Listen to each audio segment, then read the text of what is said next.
कहां से चले थे कहां आ गए। इसलिए हर मां चाहती है, हर पिता चाहता है, क्योंकि उसके पास एक मारुति गाड़ी थी, आज से 20 साल पहले बहुत इंपॉर्टेंट चीज हुआ करती थी, 4 कमरे का मकान है, तो उसका बेटा कॉन्वेंट में ही पढ़ना चाहिए। और वो ये बार बार भूल गए कि जिस 5 साल के बच्चे को आप उस स्कूल में भेज रहे हैं, टाई वाई लगा के बेचारे के, उस स्कूल में 99% बिना शादी और बिना किसी शिशु को जन्म दिए हुए मदर और फादर स्कूल पढ़ा रहे हैं। और आपकी मां आपको घर पे रटा रही है, FATHER, फादर, फादर माने पिता। वो 5 साल का बच्चा जिसका जो असली पिता है वो दिन में उसे 1 घंटे के लिए मिल रहा है, और जो नकली पिता है वो 8 घंटे के लिए उसे मिल रहा है। वो सब कंफ्यूज है, ये वाला पिता है, ये वाला पिता है, इसको भी फादर, इसको भी फादर। फिर आप कहते हैं कि बच्चा बिगड़ गया। बिगाड़ा तो आपने है अपनी झूठी शान के लिए। अगर ये दबाव होता कि हम कॉन्वेंट में नहीं पढ़ाएंगे, कॉन्वेंट की जिस परंपरा के तहत भारत में खोले गए कि वहां से अंग्रेजी, और ये मैं नहीं कह रहा, मैकॉले की 35 की भाषण है पार्लियामेंट में, उसे निकाल के गूगल पे पढ़ लीजिएगा। उसने कहा कि पार्लियामेंट में डिस्कशन हुआ कि भारत के ऊपर लंबे समय तक रहने के लिए सिर्फ बंदूकों से इससे काम नहीं चलेगा, हमें करना क्या चाहिए। तब कॉन्वेंट भारत में खोला गया, कलकत्ता में खुला, और फिर पूरे देश में फैलाया गया। और उसमें कहा गया कि जो शिक्षा हम देंगे उससे हिंदुस्तानी शरीर से होगा, दिमाग से वो अंग्रेजों का गुलाम होगा। और आज आपकी पूरी ब्यूरोक्रेसी और ये जज साहब जो काला कोट पहने समझते हैं बहुत अक्लमंद हैं, उसी के दलाल हैं और कुछ नहीं कर रहे हैं। इसलिए रोज नई नई परिभाषा, अभी इस पे चिंतन हो रहा है, भारतीय समाज की बात हो रही है, और हमारे यहां चिंतन किस पे कर रही है सुप्रीम कोर्ट, और बॉलीवुड किसको प्रोमोट कर रहा है। एक बहुत बड़े स्टार की पत्नी अपनी बेटी से कहती हैं कि बिना शादी करे भी बच्चा पैदा करने में तुम्हें कोई प्रॉब्लम नहीं, कर सकती हो। हम कहां ले जाना चाहते हैं। ये सब स्टूज हैं किसी ना किसी एजेंडे के। सुप्रीम कोर्ट हमें जेंडर जस्टिस की बात बताता है, भारतीय समाज को जेंडर जस्टिस की बात बता रहा है, सुप्रीम कोर्ट बता रहा है। ये वो लोग हैं सुप्रीम कोर्ट वाले, इनके 90% नहीं 99% जो सारे लॉज हैं वो कोई फिनलैंड का है, कोई ऑस्ट्रेलिया का है, कोई अमेरिका है। भारतीय परंपराओं से हमारा सुप्रीम कोर्ट नहीं बना हुआ। इसलिए आज भी इस बात पर जद्दोजहद हो रही है कि सुप्रीम कोर्ट के अंदर अगर एक अच्छा वक्ता है आपकी तरह, तो हिंदी में बहस नहीं होगी, अंग्रेजी में होगी। तो पहले बेचारा अंग्रेजी सीखे अपनी बात को रखने के लिए। एक कल्ट बना हुआ है। और ये वो लोग कह रहे हैं कि जिस परंपरा में जेंडर जस्टिस शब्द आया, उन्होंने कोई, किसी ने 90 साल पहले, किसी ने 85 साल पहले, किसी ने 100 साल पहले अपने समाज में महिलाओं को वोट देने का अधिकार दिया। और तमाम ज्ञानी हमको दे रहे हैं, लेकिन क्योंकि आपके अंदर एक इंफिनिटी कॉम्प्लेक्स डाल दिया है कि आप बेकार लोग हैं, आप जातिवादी हैं, फलानावादी हैं, आप सांप को पूछते हैं, आप पीपल को पूछते हैं, और जिन्हें क्या क्या आपको बता दिया। लेकिन मेरी गुस्सा यहां से फिर शुरू होता है, लोग नाराज हो जाएंगे। अभी मैंने बनारस, वहां पे जम्मू में बोला, जिनका जो काम था उन्होंने ईमानदारी से नहीं किया। इसलिए मैं इन पे उंगली उठाऊंगा, उन पे उंगली उठाऊंगा, ये मेरा काम नहीं है। जिस दिन मुझे लगता था कि मैं अपनी बात रखूंगा लोगों के सामने, उस दिन के बाद से मैंने किसी को जिम्मेदार नहीं ठहराया। मुझे लगता था कि मैं अपनी भूमिका तय करूं, नौकरी वोकरी जो होती है, बीवी बच्चे जो होते हैं, वो सब चलता रहता है। आज भी मकान किराए के मैं रहता हूं, उसमें कोई मुझे बहुत कोई उसकी बात नहीं है, ना मेरे पास कोई मोटरसाइकिल है, ना स्कूटर है, ना गाड़ी है, लेकिन तब भी मैं बहुत सुखी हूं।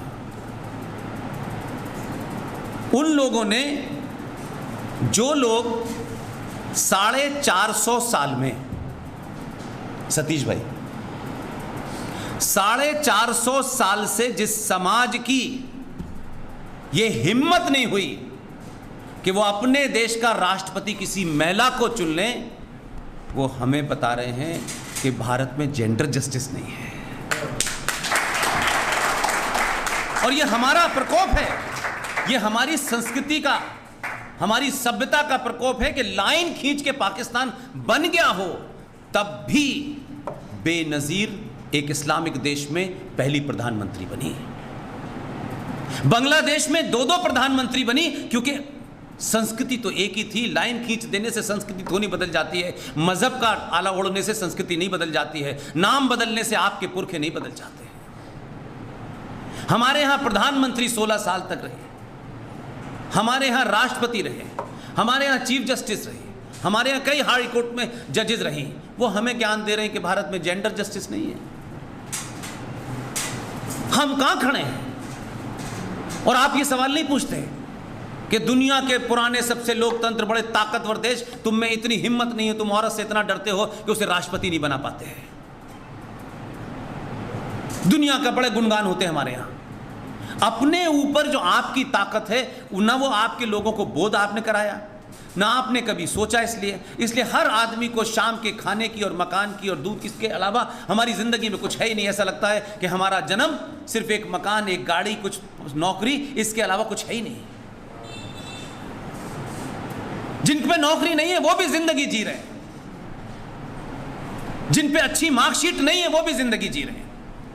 पूरी दुनिया का इतिहास उठा के देख लीजिए, जिन लोगों के पास मार्कशीट नहीं थी, जिन्होंने कभी अपनी मार्कशीट की चिंता नहीं की, उन्होंने कभी राष्ट्र नहीं बचाया, अपनी नौकरी बचाने में जिंदगी निकाल दी है। और 2014 से आज की पीढ़ी को पता चल गया होगा कि इनके पास तो नौकरी भी नहीं थी, मार्कशीट भी नहीं थी। 8 साल से दूसरा ही काम कर रहा है। क्या बाबा विश्वनाथ के मंदिर का जीर्णोद्धार किसी और को नहीं करना था? कोई और नहीं कर सकता था? क्या अहिल्याबाई होलकर पागल थी जो महाराष्ट्र से चल के, इंदौर से होकर यहां आई बनारस में? क्या एजेंडा था महारानी अहिल्याबाई होलकर का? एक ही एजेंडा था, एक ही एजेंडा होगा जो मेरा थॉट जाता है, जो मैं सोच पाता हूं।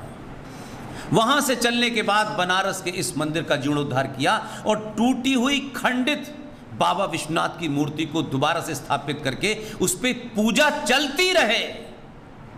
सिर्फ इतना ही एजेंडा था अहिल्याबाई होलकर का। अहिल्याबाई होलकर ने नहीं सोचा होगा, उनका इस वक्त इन परिस्थितियों में मैं इतना ही कर सकती हूं। और अहिल्याबाई होलकर की शादी के समय जो उनको मुंह दिखाई दी गई, उसके पैसों से किया, यह भी नहीं किया कि हमारे समाज के पैसों से किया हो। और वो उस खंडित मूर्ति पे आज भी बनारस में दूध चढ़ता है। चढ़ता है कि नहीं चढ़ता है बताइए? हमारे शास्त्रों के हिसाब से मूर्ति खंडित हो जाती तो उसकी पूजा नहीं होती है। लेकिन अहिल्याबाई ये जानती थी कि अगर इसको स्थापित नहीं किया तो 1780 में वो ये करके गई हैं, अगर वो उस पर मूर्ति न रखती और पूजा न शुरू करती तो हिंदू समाज भूल चुका होता कि बनारस में कोई बाबा विश्वनाथ भी हैं।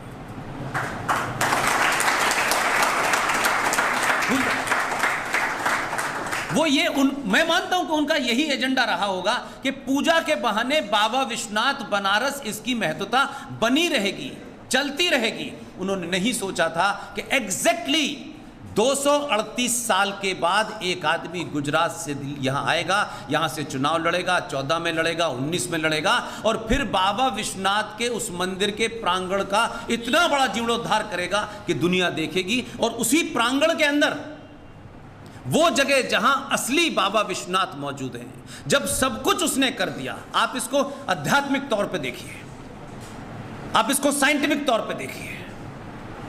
जब सब कुछ हो गया इस बनारस के अंदर, दुनिया में चर्चा हो गई। कभी पूछा आपने कि इतना बड़ा प्रांगण बनाया गया है, इसमें इतनी बड़ी मूर्ति महारानी अहिल्याबाई होलकर की क्यों है? उनको तो पता भी नहीं होगा, उनका कोई वंशज भी नहीं होगा।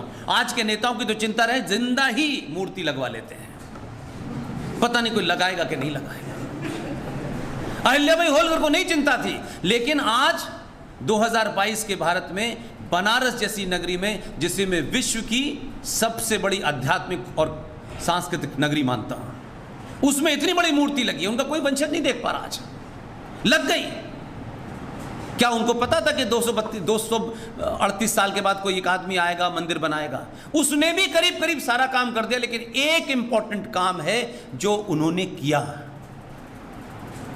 और वो मेरे और आपके सामने और आज और कल की घटना है, इसलिए मैं कहना चाहता हूं कि उस पर विश्वास कीजिए।